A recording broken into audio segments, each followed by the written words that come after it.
Ada sebuah ketakutan yang diam-diam makin akrab di ruang digital. Bukan ketakutan akan disiram air keras, bukan ketakutan akan dipenjara, bukan ketakutan pada sensor, bukan juga ketakutan salah bicara. Tapi ada ketakutan yang lebih receh, lebih ecek-ecek, lebih digital, dan anehnya lebih efektif membungkam mulut banyak orang, yaitu ketakutan untuk diberi label, dicap sebagai buzzer.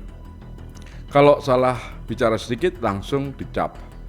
Mengoreksi orang yang sedang marah kepada pemerintah diberi label buzzer. Menyebut bahwa para kritikus itu juga bisa salah dijuluki pembela pemerintah. Mengajak orang berpikir lebih tenang dicap sebagai penjilat kekuasaan. Orang menjulukinya dengan berbagai macam sebutan. Disebut buzzer lah, antek lah, penjilat lah, pembela kekuasaan, dan sebagainya. Saya jadi penasaran, bagaimana sebetulnya cara mengkritik para kritikus tanpa terdengar seperti buzzer? Kita bahas setelah ini. Tapi seperti biasa, jangan lupa klik like dan subscribe dulu.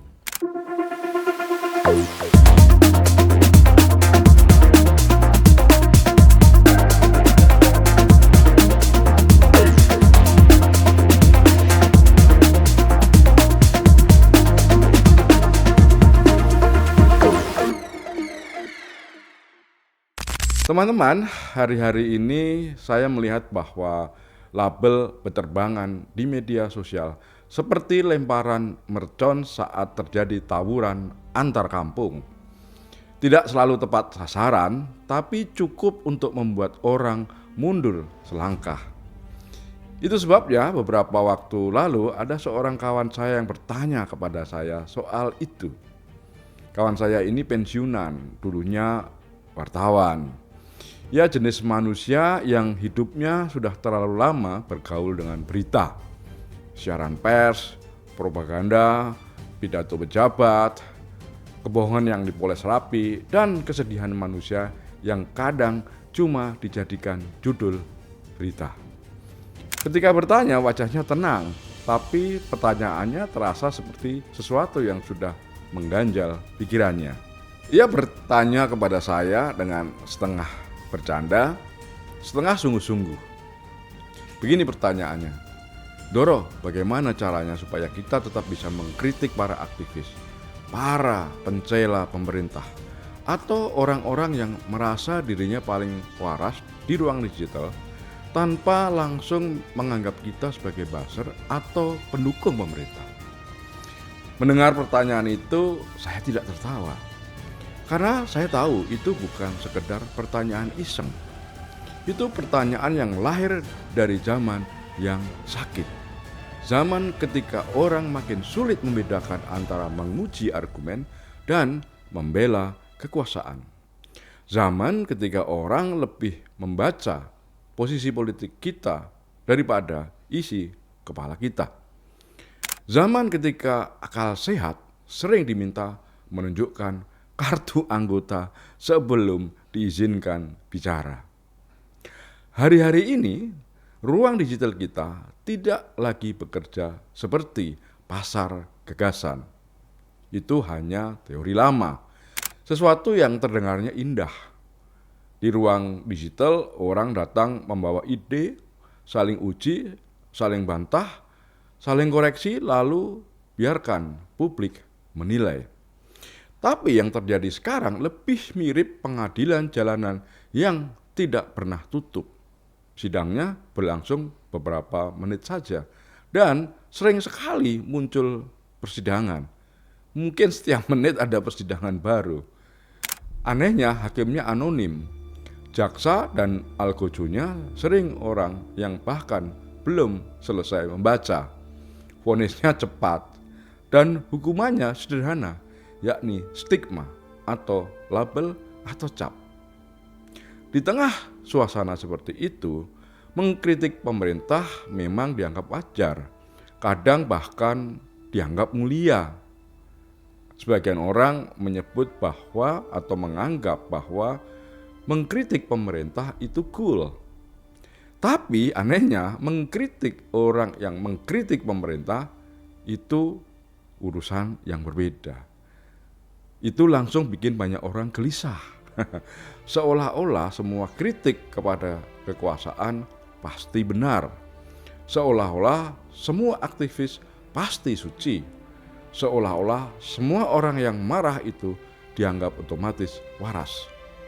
Dan seolah-olah semua yang mengoreksi mereka pasti sedang bekerja untuk pemerintah. Padahal teman-teman, kenyataan tidak sesederhana itu. Mengkritik orang yang mengkritik pemerintah bukan berarti membela pemerintah. Kadang itu justru bagian dari menjaga kewarasan publik. Karena mari kita jujur, kritik itu penting. Tapi kritik juga bukan makhluk yang suci. Karena apa? Karena kritik itu juga bisa menjadi tanda kemalasan. Kritik juga kadang-kadang seperti orang yang mabuk. Kritik bisa sembrono. Kritik bisa memakai data yang dipelintir, menggunakan asumsi yang terburu-buru, bukan kemarahan yang merasa dirinya otomatis benar, atau moralitas yang dipakai seperti tongkat pemukul anjing. Jadi kalau ada kritik yang lemah lalu ada orang mengkoreksi, itu bukan dosa demokrasi. Itu justru bagian dari demokrasi yang sehat. Masalahnya memang bukan boleh atau tidak boleh mengkritik para pengkritik. Masalahnya adalah bagaimana caranya. Bagaimana caranya kita tetap merdeka berpikir, tetap tajam mengoreksi, tapi tidak terdengar seperti penyanyi latar kekuasaan. Menurut saya, ini sekaligus untuk menjawab pertanyaan teman saya itu. Ada beberapa prinsip. Nah, prinsip pertama mungkin yang paling penting, yaitu jangan sibuk ingin bebas dari label itu. Karena itu adalah sesuatu yang mustahil. Saya ulangi, mustahil. Kalau tujuan kita adalah hidup tanpa pernah dicap sebagai buzzer misalnya, maka kita salah zaman. Di internet, orang bisa salah paham, bahkan terhadap kalimat yang sudah sangat jelas. Orang bisa membenci nuansa, atau perbedaan, atau nilai yang tidak hitam putih. Orang bisa alergi pada kompleksitas. Orang bisa mencurigai akal sehat hanya karena akal sehatnya tidak berteriak sesuai irama kelompok mayoritas. Jadi tujuan kita kalau ingin menjadi pengkritik para kritikus bukan menghindari semua label. Tujuan kita adalah memastikan bahwa orang-orang yang masih waras, yang masih membaca dengan kepala dingin, bisa melihat bahwa argumen kita lahir dari integritas, bukan dari pesanan pihak manapun. Bagaimana caranya? Yang pertama, yang utama, jangan terlihat seperti pembela kekuasaan, tapi juga jangan terlihat seperti pembenci kelompok oposan. Terlihatlah sebagai pembela standar, pembela akal sehat, karena itu bedanya sangat besar. Orang akan cepat memberi cap buzzer ketika mereka melihat pola kita yang janggal. Misalnya, seseorang hanya aktif ketika ada aktivis bicara. Setiap ada kritik kepada pemerintah, dia datang paling depan untuk menyanggah. Tapi sebaliknya, ketika pemerintah jelas melakukan kesalahan, dia malah diam, menghilang, atau mendadak sibuk, atau mendadak meditasi. Atau orang yang sangat galak kepada warga yang protes, tapi mendadak lembut seperti kapas ketika ada pejabat memelintir data.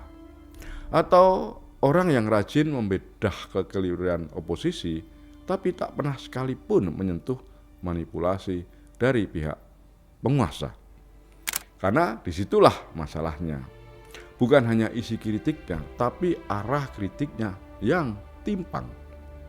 Kalau kita ingin tidak terdengar seperti buzzer, maka jangan setia pada salah satu kubu. Setialah pada standar. Kalau ada aktivis salah data, kritiklah.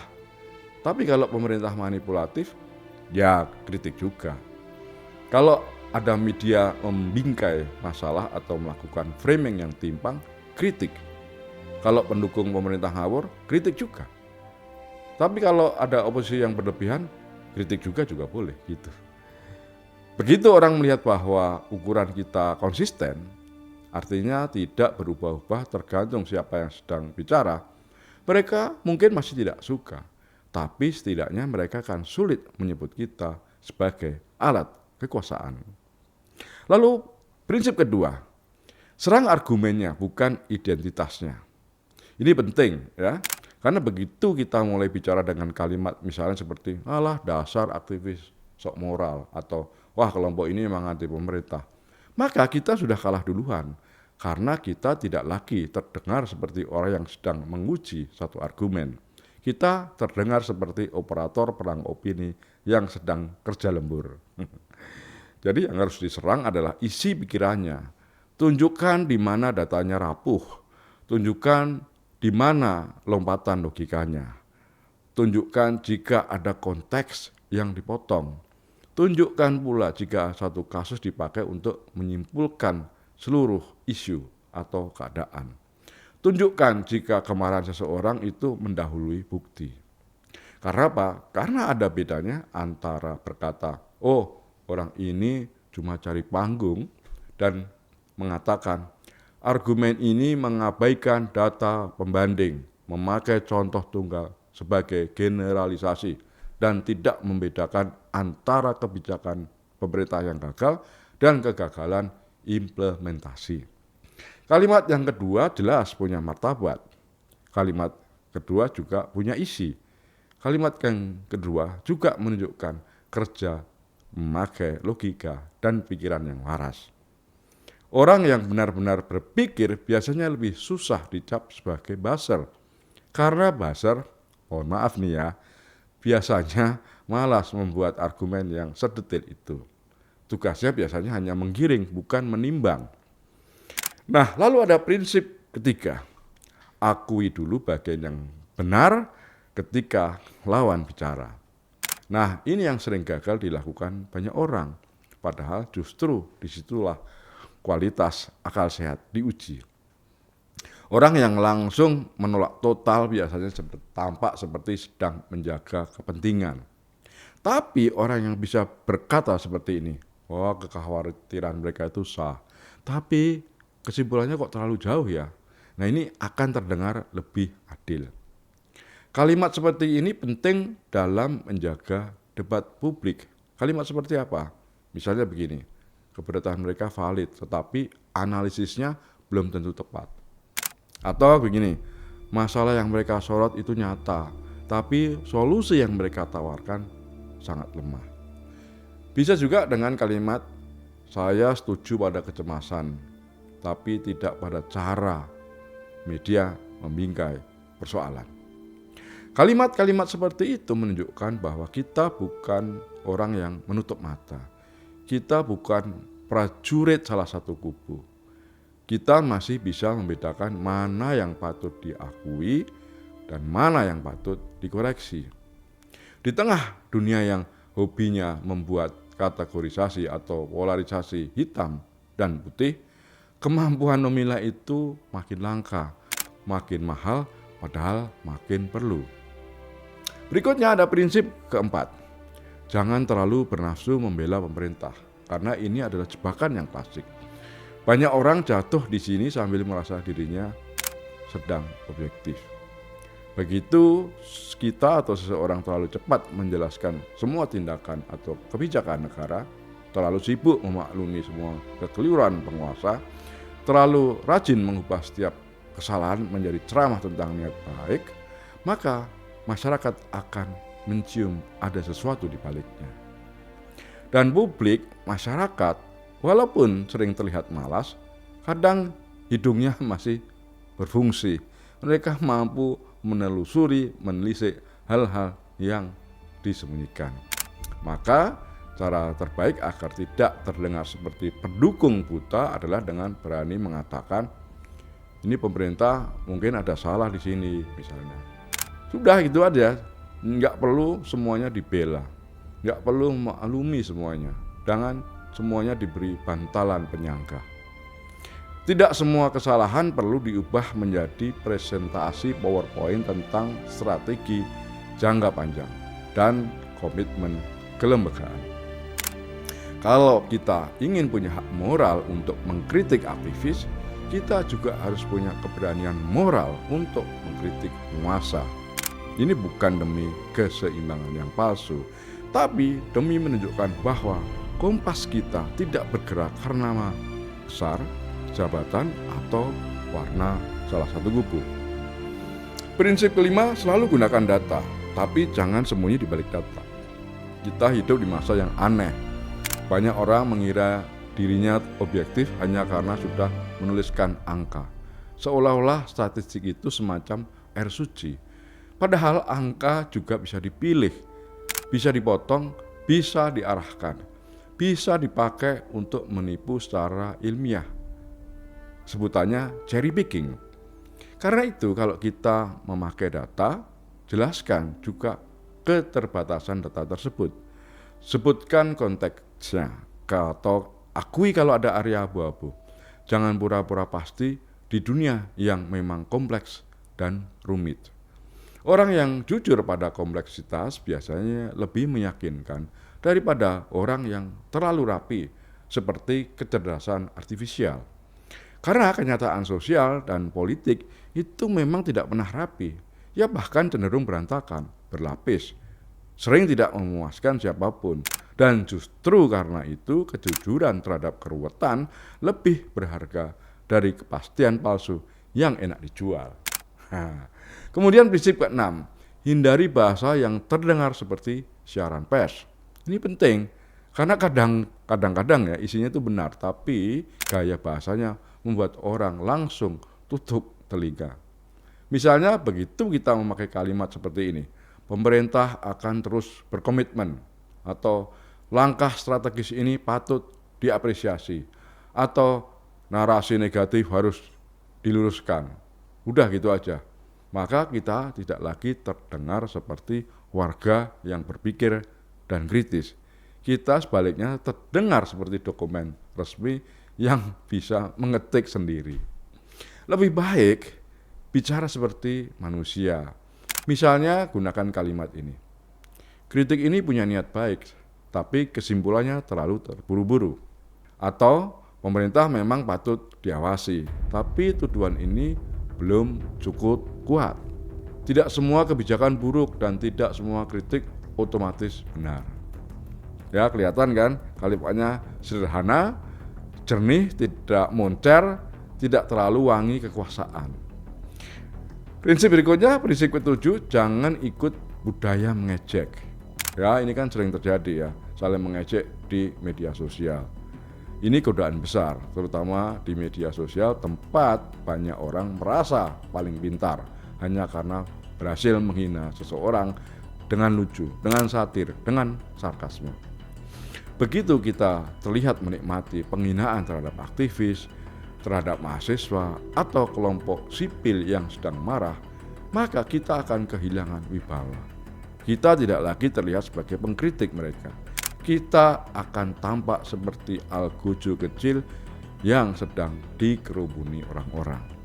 Dan masyarakat meskipun tidak selalu setuju pada pendapat aktivis, biasanya masih bisa menghormati orang yang mengkritik tanpa merendahkan orang lain. Martabat dalam cara bicara itu penting, karena orang yang tenang lebih menakutkan bagi argumen yang lemah daripada orang yang berisik. Prinsip ke-8, bangun rekam jejak sebelum badai. Jejak digital itu abadi. Reputasi tidak dibangun saat momen panas. Reputasi justru dibangun jauh sebelumnya. Kalau sejak awal kita dikenal sebagai orang yang adil, kritis ke semua pihak, tidak gampang hanyut dalam fanatisme kubu, maka saat kita mengoreksi aktivis, orang akan melihat itu sebagai bagian dari konsistensi.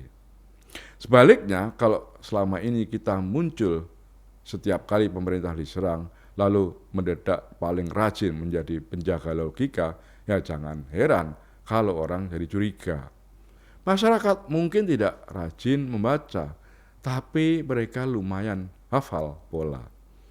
Prinsip yang kesembilan, bedakan aktivis, opini kritis, dan omong kosong. Ini penting, ya. Jangan memukul rata semua orang. Tidak semua yang kritis kepada pemerintah adalah aktivis. Tidak semua aktivis ngawur. Tidak semua kritik berharga. Tidak semua suara keras layak dianggap sebagai suara hati rakyat. Kalau kita menganggap semua kritik sebagai ancaman, kita justru merusak posisi kita sendiri. Maka pilih sasaran dengan tepat, presisi. Koreksi argumen yang lemah, framing yang timpang, kesimpulan yang terburu-buru, atau data yang dipilih dan ditarik seenaknya. Jadi bukan sekedar karena orang itu berdiri di luar kubu kita. Sebab membela kewarasan itu beda dengan menjaga penguasa.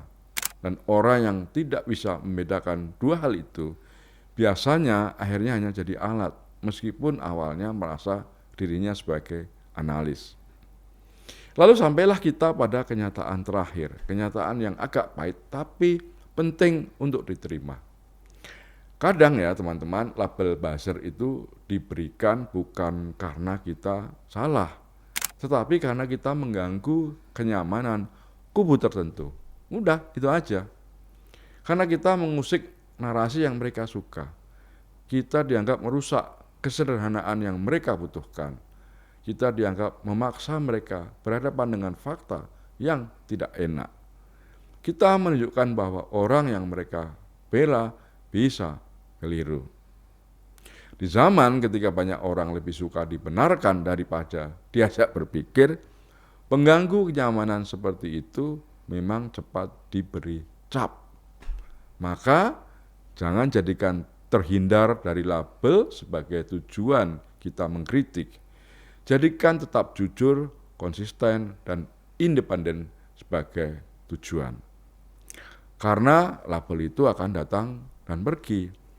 Tapi integritas kalau dijaga ya akan tinggal lebih lama. Jadi kalau saya ringkas rumusnya sederhana. Bagaimana cara mengkritik para kritikus tanpa terdengar sebagai buzzer. Yang pertama, kritik dengan data, akui kompleksitas, jaga jarak dari semua kubu, tunjukkan bahwa yang kita bela adalah standar, bukan penguasa. Orang boleh saja tetap menyebut kita sebagai buzzer, karena internet memang sering lebih suka cap daripada isi, lebih suka slogan daripada pikiran, lebih suka keributan daripada kejernihan. Tapi pembaca yang matang biasanya bisa membedakan mana orang yang sedang berpikir dan mana orang yang sedang bertugas. Dan bagi saya, alasan itu sudah cukup. Karena pada akhirnya tugas kita bukan membuat seorang senang, membuat semua orang nyaman, bukan menyenangkan semua kubu, dan bukan lolos dari semua tuduhan. Tugas kita adalah menjaga agar akal sehat tetap punya suara. Meskipun pelan, meskipun tidak viral, meskipun kadang-kadang sendirian. Sebab di zaman ketika semua orang sibuk memilih barisan, memilih kubu, orang yang setia pada standar memang akan terlihat aneh. Tapi mungkin justru orang-orang aneh seperti itulah yang masih memberi harapan bahwa ruang publik kita belum sepenuhnya rusak. Jadi kalau suatu hari seseorang bertanya kepada kita, misalnya langsung tanya begini, kamu buzzer ya? Kita tidak perlu marah, cukup menjawab begini, yang Anda bantah argumen saya atau Anda sedang mencari label yang paling praktis. Karena kadang satu pertanyaan yang jernih lebih berguna daripada 1000 teriakan atau tuduhan. Itu saja. Dan untuk zaman yang bising seperti sekarang, itu sudah lumayan banyak artinya. Taufik.